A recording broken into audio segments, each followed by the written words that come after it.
thank you for tuning in to another episode of Murder Dictionary Podcast. My name is Brianna, and over there is Kelly. Hey. Before we get started, we wanted to remind you about our Facebook, Instagram, and Twitter. If you don't follow those, go over there and check those out. If you haven't already rated, reviewed, and subscribed, go ahead and do that. We want to read the reviews at the end of the show, so if you left a review, listen at the end, and we want to thank you.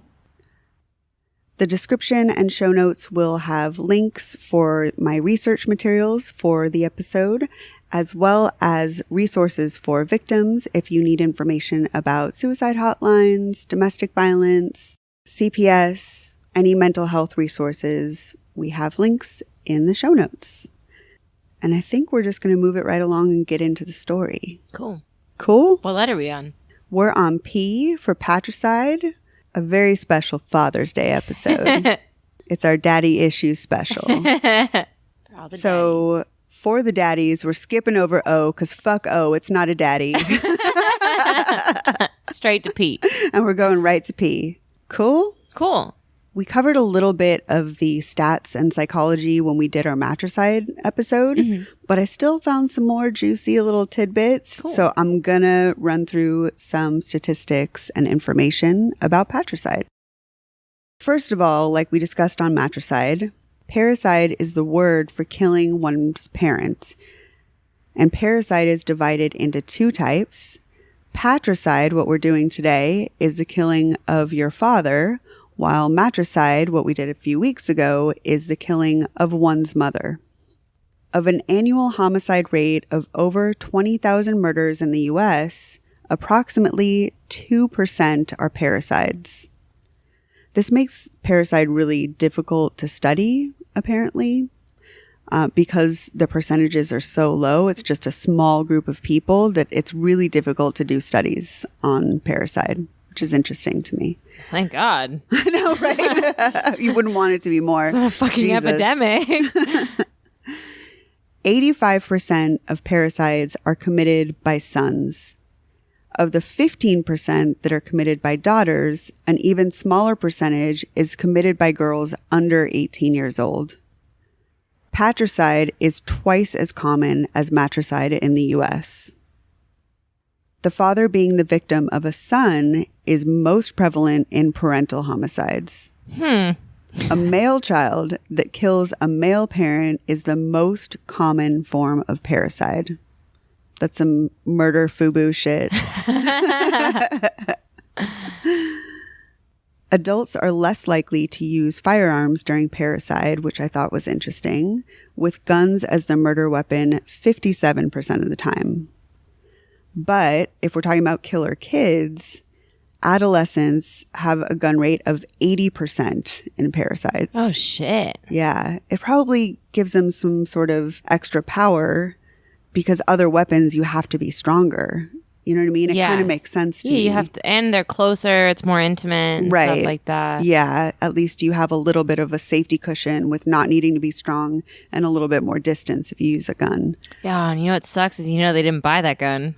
Yeah, it belonged to their goddamn parents. Fucking awful.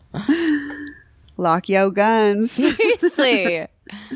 Or get bear mace. You can't kill your parents with bear mace, can you? Jesus. You might be grounded for a long time. You might be in a lot of pain. Yeah. You might look hella stoned.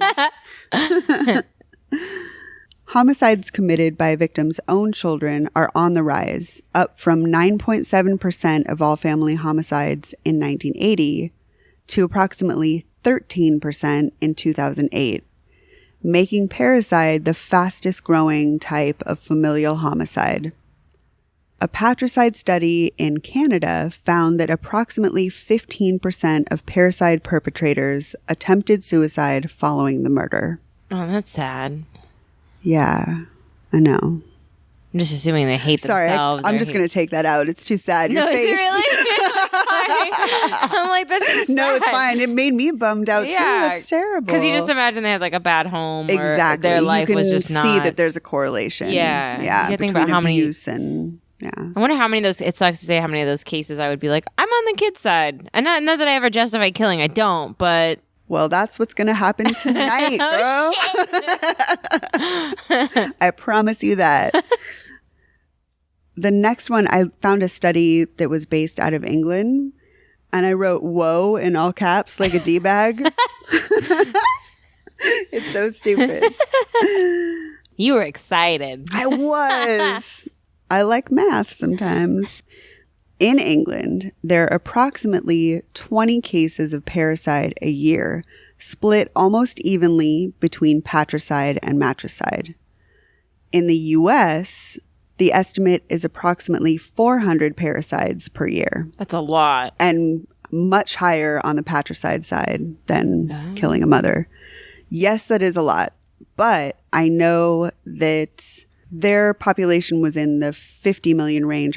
Ours was in the 300 and whatnot. So I did the conversion. I did the murder algebra for us. Look at you. Doing percentages. And that would mean that parricide is 4 times more common in the U.S. than England. Whew. When you do the conversion. That shit is crazy. Yeah. That's huge. 4 times. Another study of parricide in France determined that 64% of perpetrators were characterized by severe psychiatric disorder in which hallucinations and delusions were had about their parents. That was probably confusing. I get they had hallucinations, right? Hallucinations were directly at their parents. Okay. So where, let's say, David Berkowitz, his hallucinations often involved his dog. Mm-hmm. So with these cases, it's often about their parents. The parents or the dog. Yeah. Okay. In approximately 81% of matricide cases and 76% of patricide cases, the murders are a result of conflicted relationships and intense arguments. While most parricide offenders are white adult males that reside in their parents' home, media often concentrate more on adolescents that commit these type of crimes. This could be due to the fact that most adolescent offenders kill both parents, while adults typically murder one parent only. Interesting. Mm-hmm. Sons who commit patricide are often schizophrenic, struggling for independence, and have abusive or aggressive fathers. Daughters who commit patricide are less likely to display any psychosis and often have tyrannical or violent fathers. Extreme abuse is usually present in patricide committed by adolescents. Any of the younger ones that you hear about, most cases, there's a lot of abuse in the home. As they get older, it's more like a conflict or fighting or whatnot. Mm-hmm. Murders of fathers, which are twice as common as matricides in America, often occur after a heated argument or the result of snapping from a passion-fueled scenario. In cases where both parents were murdered, as with Menendez brothers, the motivations were not always clear. Catalysts ranged from claims of abuse, jealousy, arbitrary fights, control, greed, and blatant narcissism. Patricide committed by sons are often the result of underlying conflict based on competition between the father and son over masculinity and dominance. Being a dude is overrated. Testosterone is overrated. So fucked. Gets you into trouble. In healthy families, the father can afford to let sons become different without feeling threatened.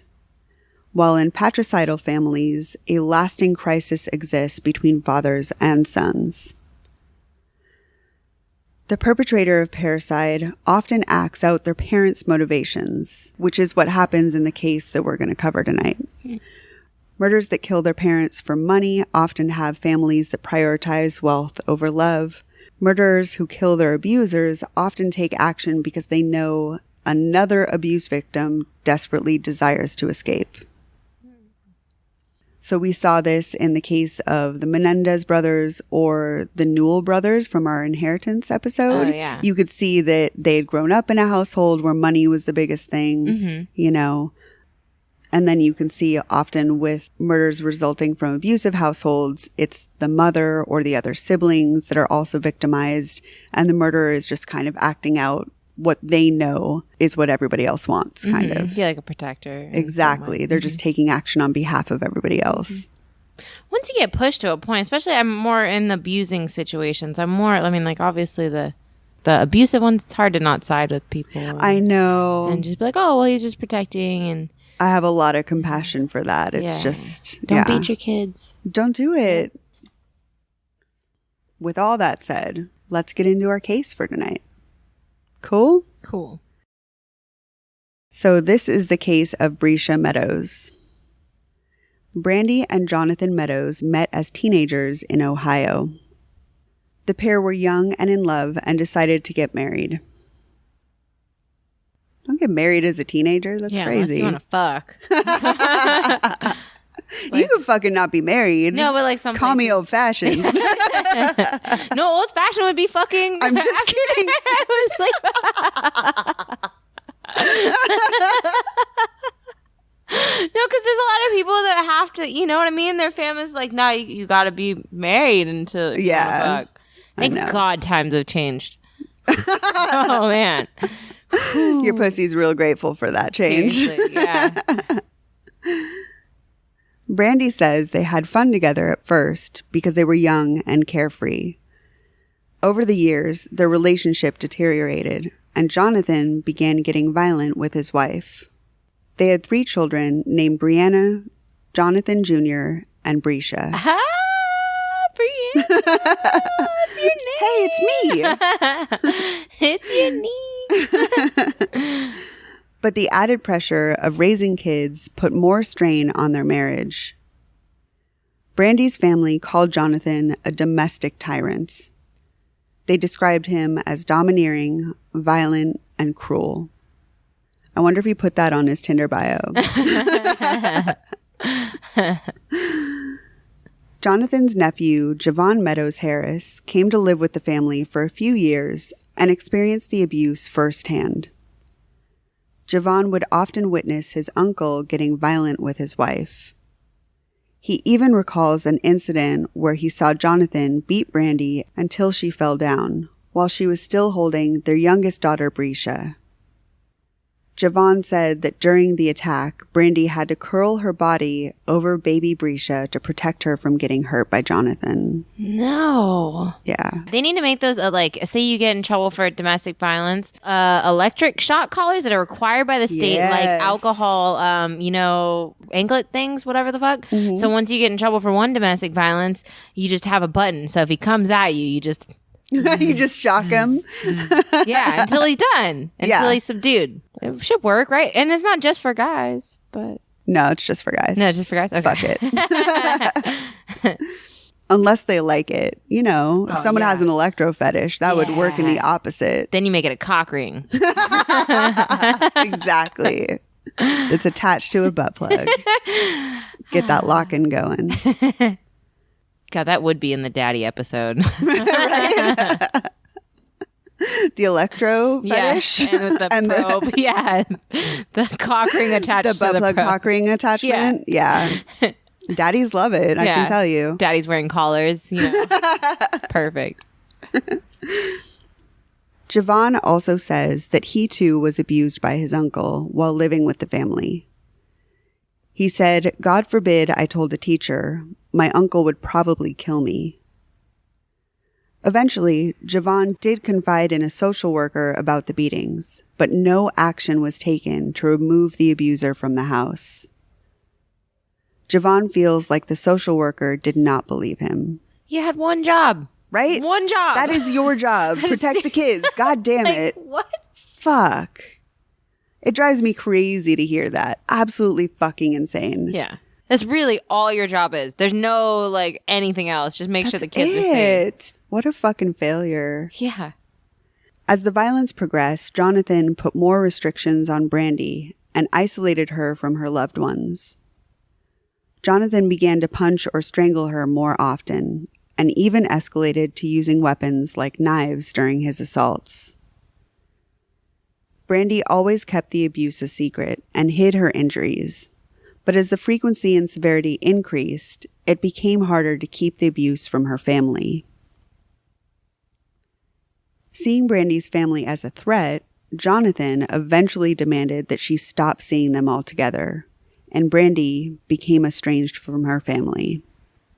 As time went on, Jonathan began controlling her daily movements. Brandy needed to have her husband's permission before doing anything at all. Jonathan's controlling presence was enforced by the presence of his gun. Brandy recalls that he would keep it peeking out of his waistband at all times, or casually displaying it on the couch cushion beside him. He would threaten to shoot the family during arguments, and often use the gun to intimidate Brandy when he was assaulting her. I want to shoot this guy in the kneecap so hard just to show him who's boss. Right? I want to shoot him in the goddamn cock. Yeah. This asshole. I almost feel bad saying that, but I don't. I'm like imagining it. I'm like, who's bad now, motherfucker? Who's bad now? That's just say something. Dancing. Yeah, just tapping him in the head with the gun. Open your mouth. Why is this something? Oh, just you're gonna kill someone someday. No, but only child abusers and wife beaters. I kind of have that too, where I'm just like, if you hurt children, if you abuse women, like I just don't have sympathy for you. Vigilante justice. I'm not a Christian. I don't care. I don't fucking. I don't give a. Yeah. I hope you get hit by a car 10 times. I know. I have the same thing. Part of me feels bad that I even have that, but it's just I get so angry. Yeah. Fuck these people. Yeah. No. Mm-mm. Ugh. I do feel bad sometimes, but not right now because I'm just heated hearing about this. I'm hyped. Jonathan focused most of his violence on his wife, but also abused his 3 children. The children did not talk about it as openly as their mother, but people close to the Meadows family say they believe there was both physical and sexual abuse happening with the children. The family's lawyer would later say, there certainly was abuse of the children in many different forms, but he didn't go into specifics. The Meadows kids were terrorized by the ever-present threat their father always posed. They were not only afraid of their father and constantly anxious about the volatile situation, but also terrified that they would lose their mother. Brandy said, I know all the kids felt it, seen it, heard it.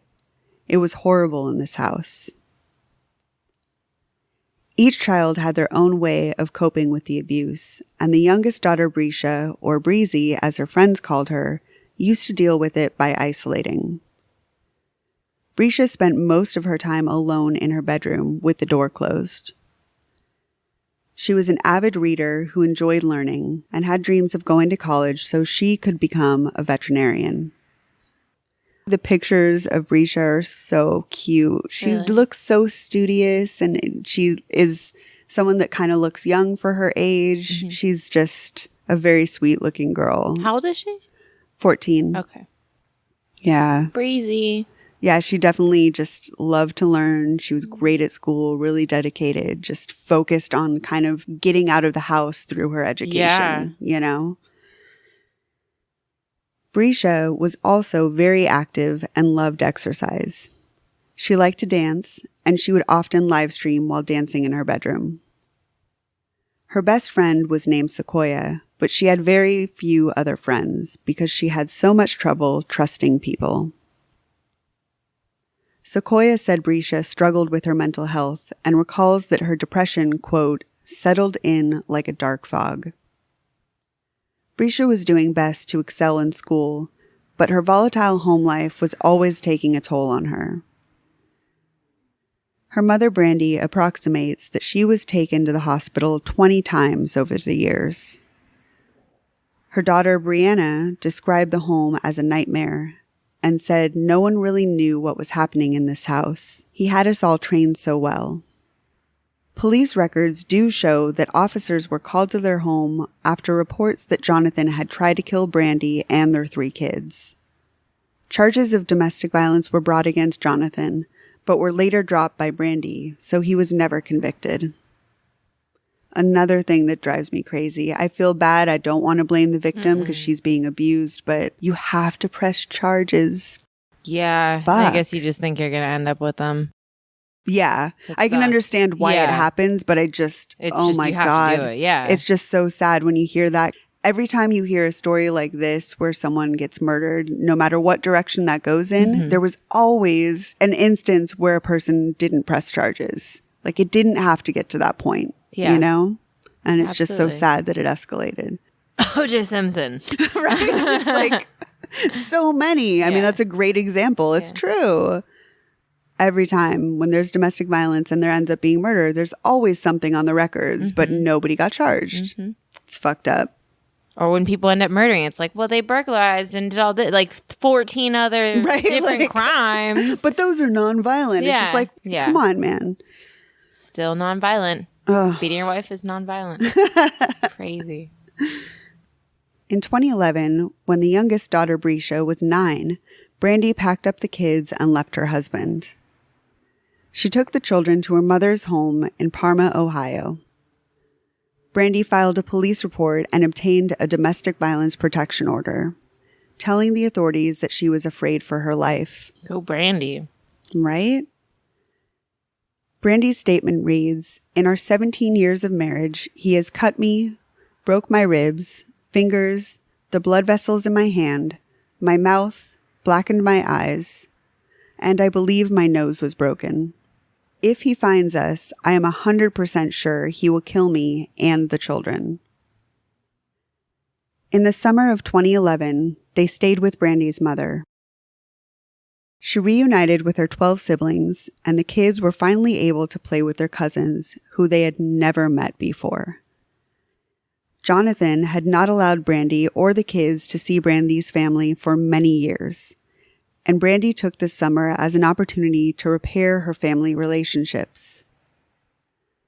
Brandy's sister Martina says that none of her family knew why Brandy left, or the extent of the abuse she was suffering. Brandy only started opening up when she came back home that summer. Martina recalls that her sister was like a stranger and said, "I hadn't even talked to her in over 8 years. That summer, I started to learn of the abuse. She showed me the scars." If my sibling came home and broke that news to me, I'd be the one going over there with a goddamn gun. I would be losing my mind. That's fucking terrible. Yeah. Like, that's such a powerless feeling, even as a family member, to know that someone was suffering and there was nothing that you could have done or whatever. But you can get your gun now. I'm just kidding. Then one morning, Brandy disappeared again. Goddamn, this drives me crazy. She took the kids and reconciled with her husband without saying a word. Yes. No. It's fucked up. Brandy said Jonathan had promised her that he would change. They fucking always do. Don't believe him. No. People don't fucking change. Now people are sexually and physically abusing. Right. Are you fucking kidding me? You don't just reform overnight. Like, come on. She still loved him and wanted their family to stay together. Her mother and siblings were terrified for the safety of Brandy and the kids, but they felt there was nothing they could do. Her sister Martina tried to comfort their mother, but they feared the worst. She said, "I comforted her. She truly believed, so we all did, that Brandy was going to be killed." They would not hear from Brandy after that, and again, years would go by without seeing each other. I'd be fucking devastated. It's so sad that she went back. It's so sad. And they were just getting cool with the cousins and all that. Right. Stuff. Like, you finally have calm and normalcy. I bet the kids were so excited and just felt like such relief, you know? Yeah, and that's the kind of support you need to get out of a situation like that instead of isolating yourself. That would have been the ideal situation. She's got so many fucking siblings. You've got 12 siblings, all these cousins. That's the exact scenario. So many people leave and they're alone. Yeah. And they're like in a shelter. And, you know, to know that you have that family support. And protection. Yeah, exactly. It's just so sad that they left that situation because that would have been so positive and healthy for them.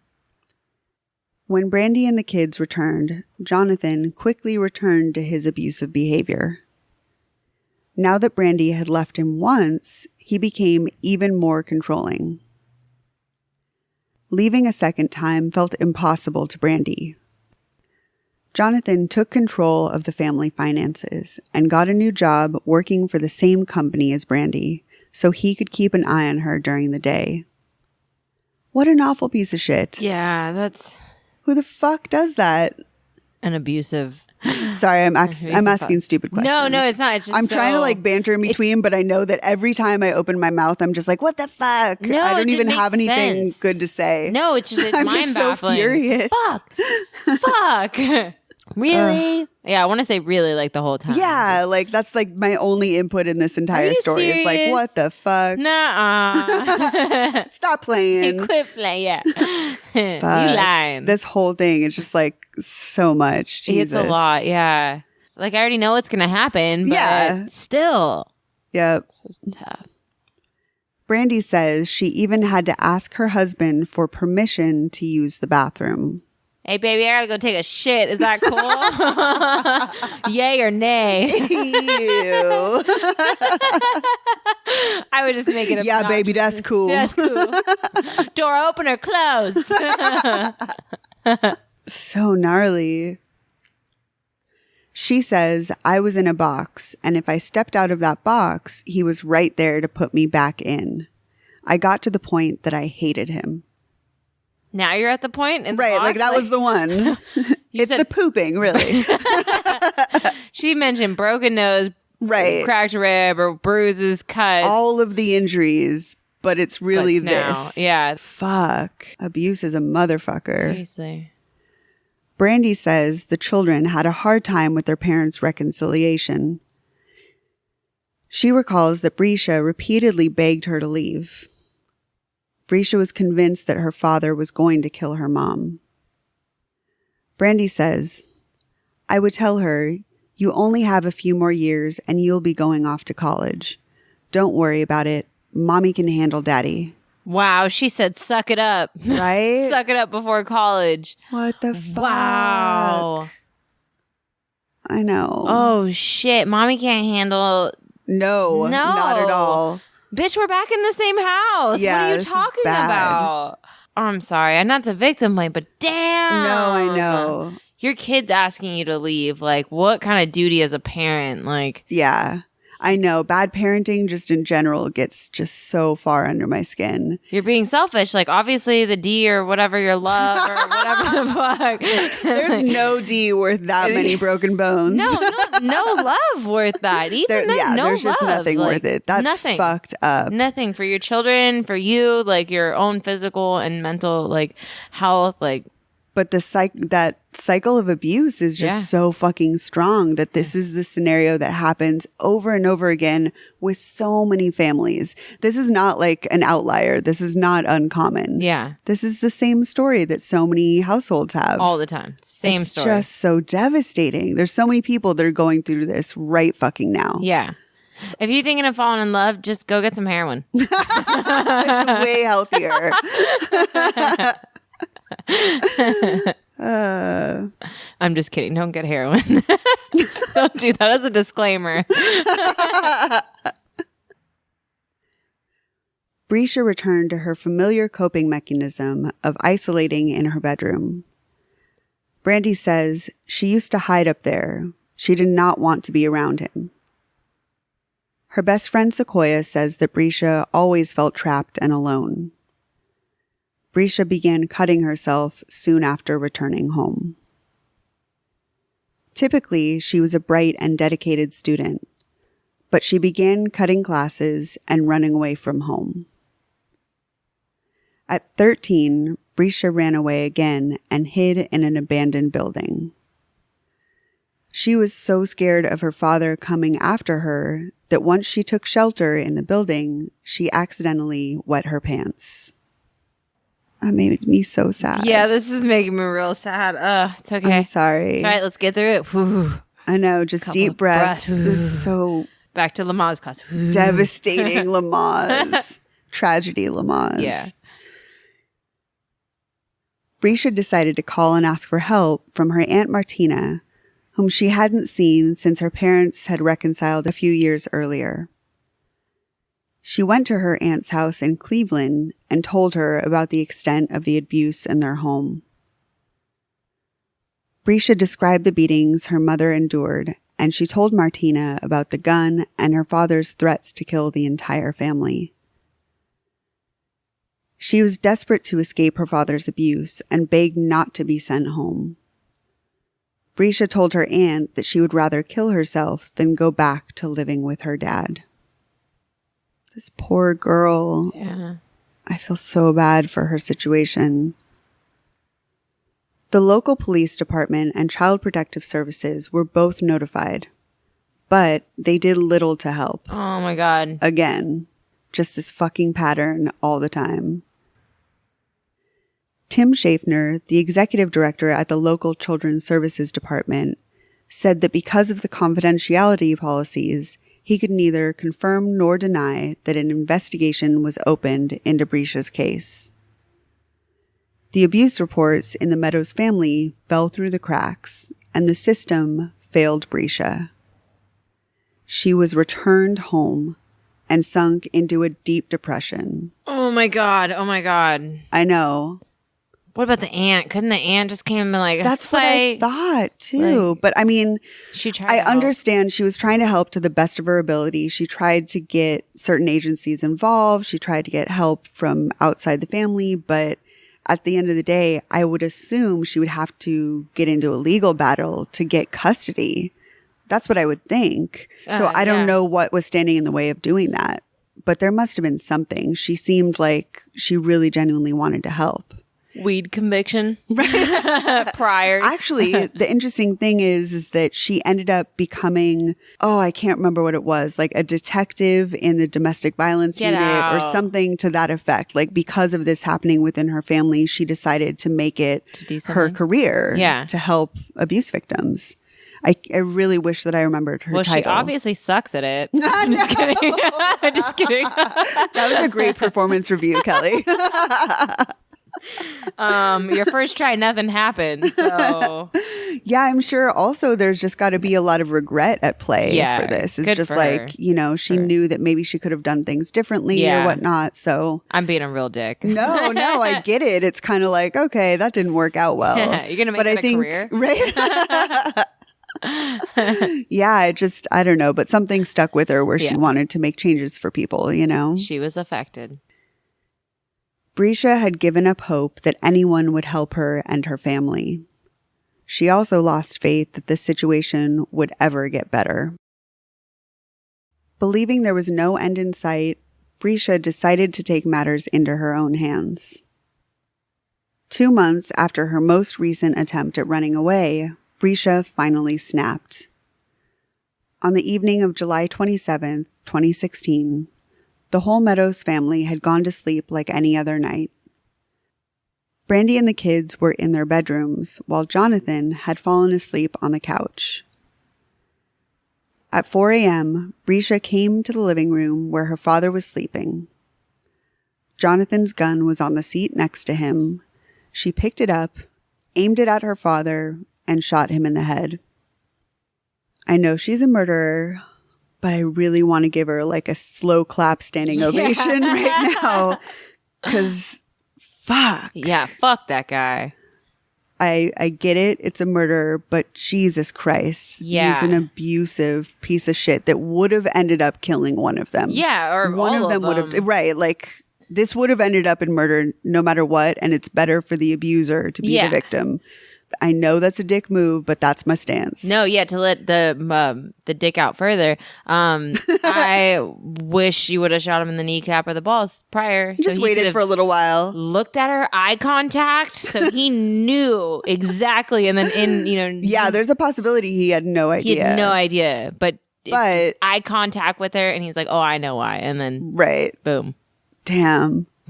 But this is apparently really common too for like sleep attacks, basically for abuse victims to finally feel safe enough to do while something. Their abuser is asleep. Wow, what's going through your head like right before you pull that trigger? Just like I know, click. Oof. Damn, that's crazy. Police arrested 14-year-old Bresha and placed her in the local juvenile detention center. Parricide expert Kathleen Hyde says that victims killing an abuser while they sleep is quite common. She explains that especially children, who are typically smaller and weaker than adults, may believe that it's the only time they can fight back without risking their own lives. Spouses who are the victims also follow the same pattern. Abuse victims often feel safest to escape or stand up to their abuser when the perpetrator is asleep. Bresha's family members believe she made an impossible calculation, trading the figurative prison of abuse for a literal prison. Kathleen Hyde, the parricide expert, says the law does not generally recognize killings committed while an abuser is asleep as self-defense. In most cases, deadly force in self-defense is only justifiable when the victim is in immediate and imminent danger. In order for a victim to be found innocent, they would need to be in danger of death or serious bodily harm at the time of the murder. I mean, she kind of was. Exactly. That's how I feel. I mean, it may not have been like him coming at her, but there's other forms of that. Like, he was going to kill her. Eventually, it would have happened. She was in constant danger. Yeah. And it was a very heightened critical situation to where the danger never went away. Anytime they were at risk of being seriously hurt. Mm-hmm. Exactly. So I believe that they were in danger. He kept his fucking gun out and in his pants at all fucking times. Of course they were at risk. And he pointed at them like, yeah, fuck that. I know.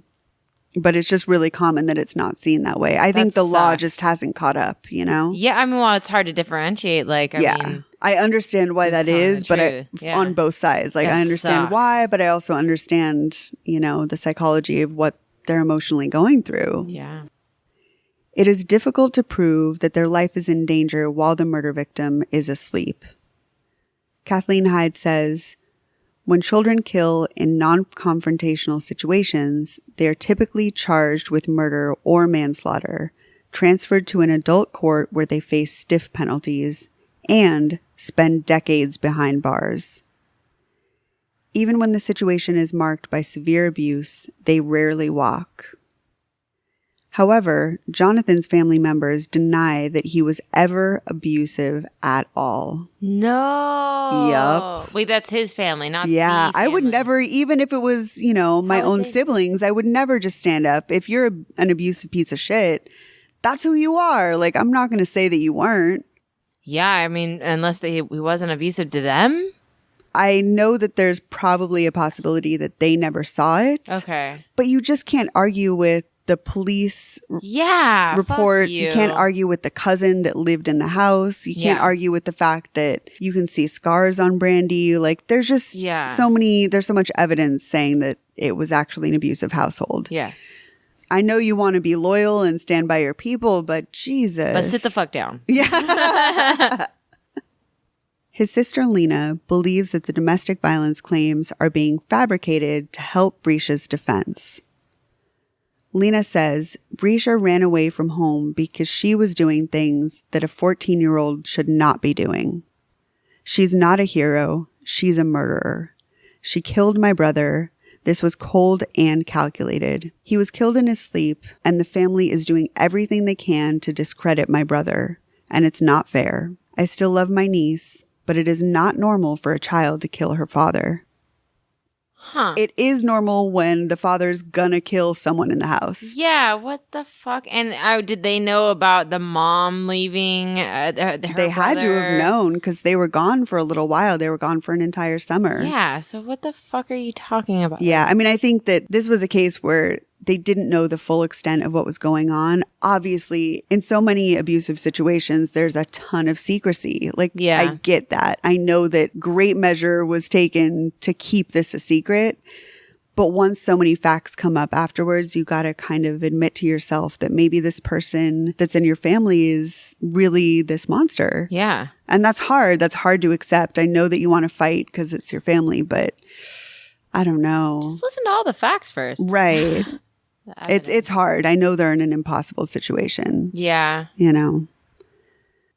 Jonathan's sister Lena even issued an email to news media outlets accusing Bresha of being a troubled teen with behavioral issues.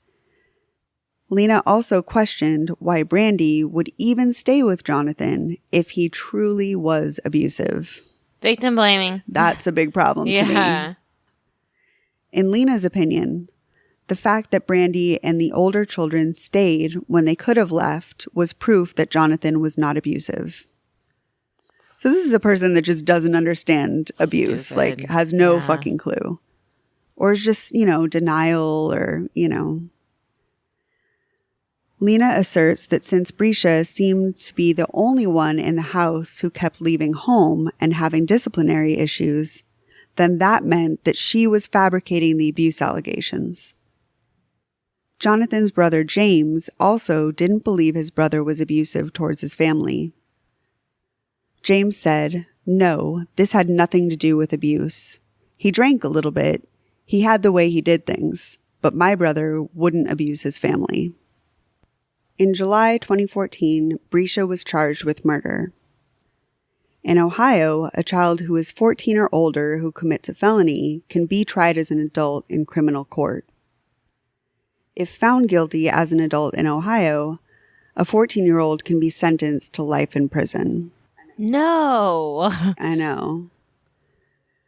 Bresha was facing a life sentence if her case went to adult court. Bresha was terrified, and her family says she had to be put on suicide watch while awaiting trial. In December, a ruling came down to allow Bresha to stay in juvenile detention center instead of possibly being transferred to an adult jail. You can't put a 14-year-old in a... That Right. just doesn't make sense. I know. At least it's better than a men's jail. I feel like in a jail full of women, they're a little bit more maternal.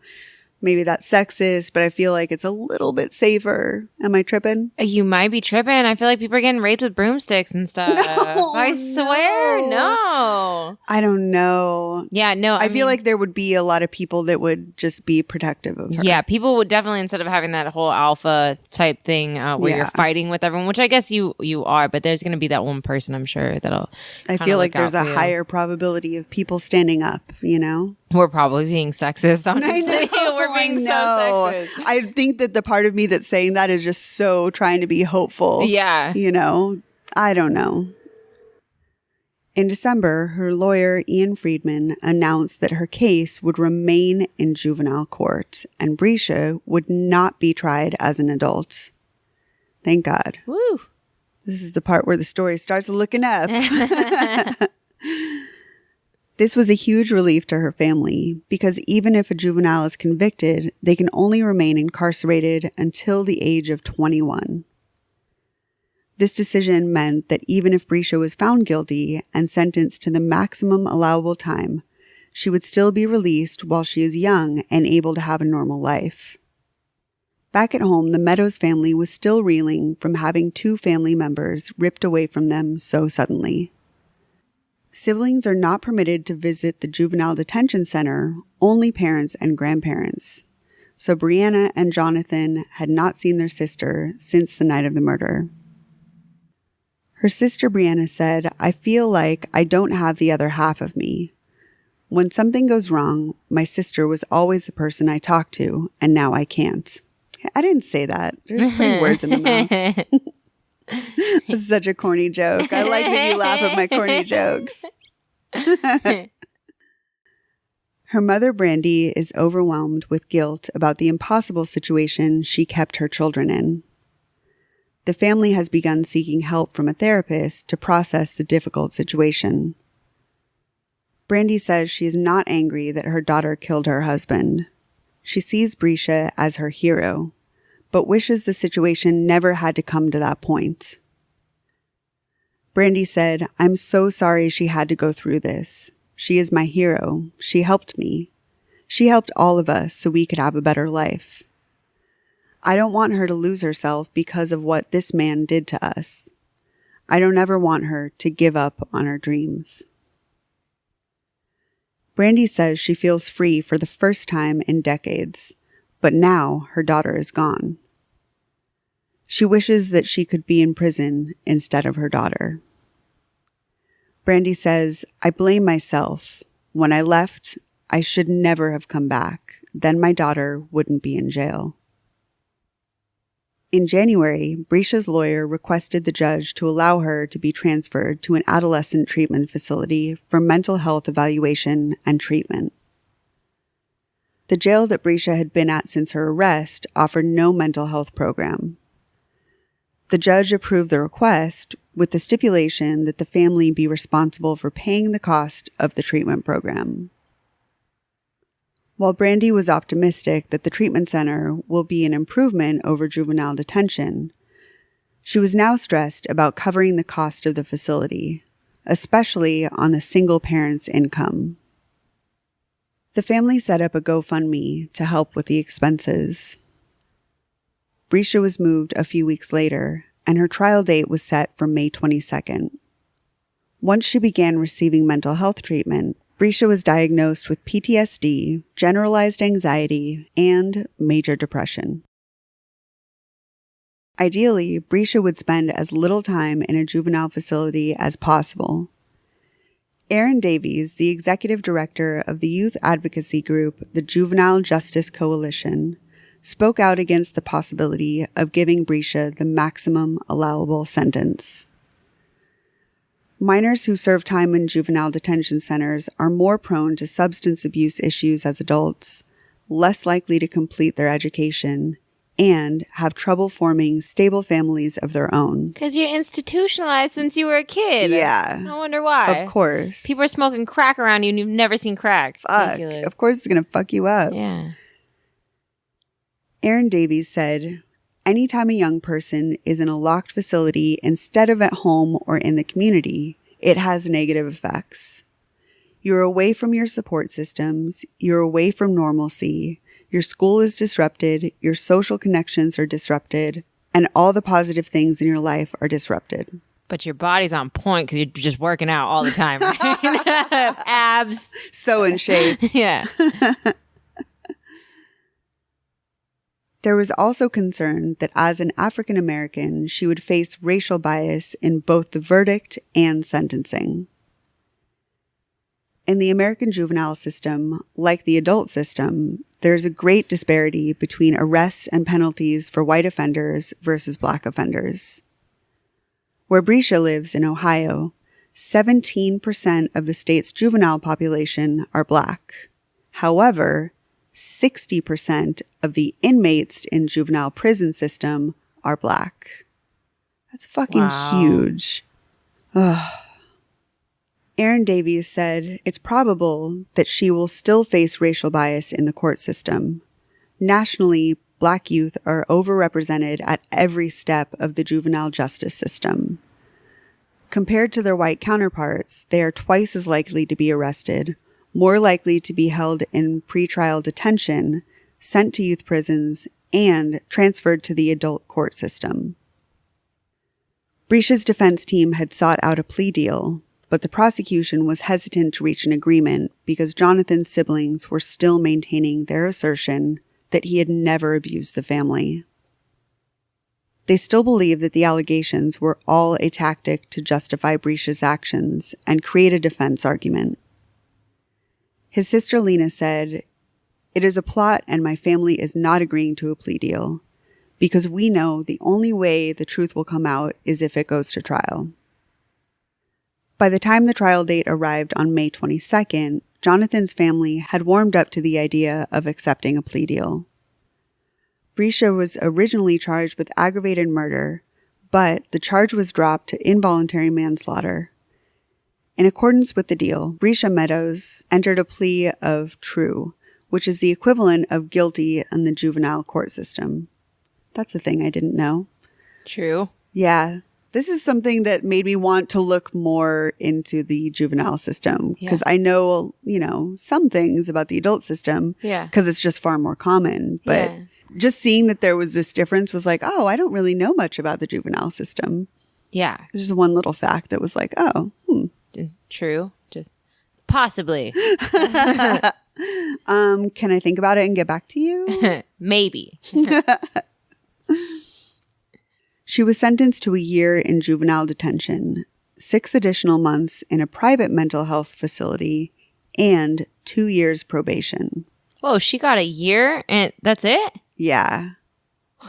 With this sentence, Bresha will be back home after only 18 months, if all goes well.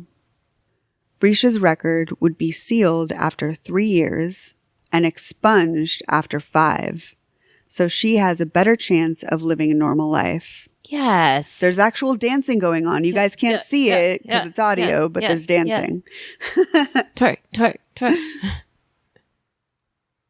Her lawyer said Bresha is incredibly relieved and feeling optimistic about her life for the first time. It was nice to see her genuinely smile. This young girl will now have a very bright future. That was awesome. That was tough. Go Bresha.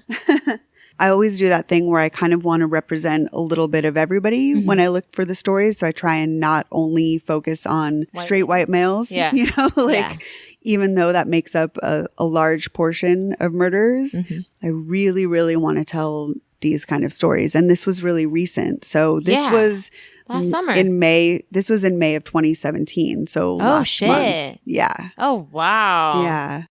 I just think it was really interesting the way that this whole thing played out in her favor. And she actually, at this point, is getting the mental health treatment that she needed while she was in the abusive situation. Yeah. You know? This is all positive. This is stuff working out the way it should. It's so unfortunate and just overwhelmingly tragic that anyone had to die at all.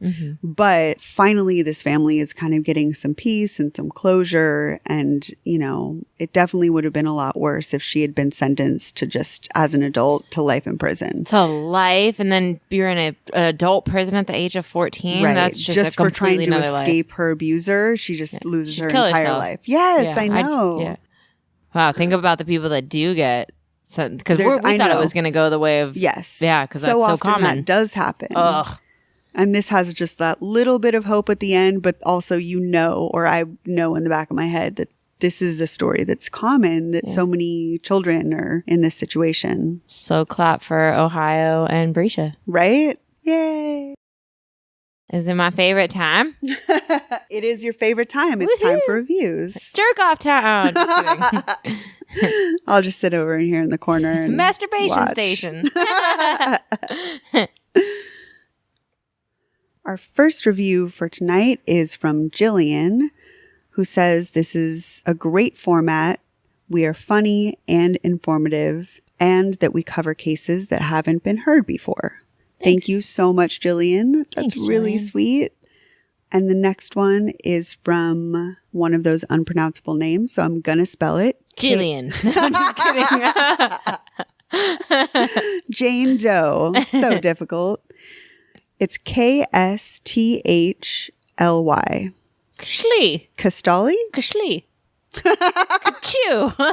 A sneeze. It's just a sneeze. Kastali says this is perhaps their favorite podcast to date. Aw, you're my favorite. Thanks. Your silly name. They say that the podcast is filled with facts, thoroughly researched, and that they laugh throughout. Yay. Thank you so much, Kastali, Kachui, Sneezy, thanks, Dopey, Sleepy. That's going to be it for tonight. So thank you to you guys.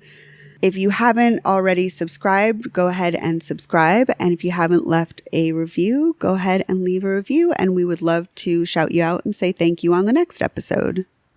If you want some murder memes and Florida news and general hilarity, go follow us on Facebook and Instagram and Twitter. The link for our Patreon is also in the description and show notes, along with the research materials for tonight. So there will be links to articles if you want to read those, and any resources for victims of domestic violence, CPS. There's mental health resources, suicide hotlines, all of those things that you may need will be linked in our description and show notes. And I think that's going to do it for tonight. Sweet. Thanks again for listening, and we'll see you next week. See you next week. Happy Father's Day. Oh, yeah. Happy Daddy's Day. I'm going to go fuck a dad. Get that DILF dick. Think about all you guys. Bye. Bye. I now pronounce you husband and wife. You may kiss the bride. Time to start the birdseed. Watch out for the seagulls! Oh, my head! Are you okay? United Healthcare helps connect you to care whenever you need it. Like video chatting with a doctor right from your phone. So I don't need stitches? Nope, just put some antibiotic cream on it. Great, thank you, doctor. United Healthcare. Health plan benefits may vary.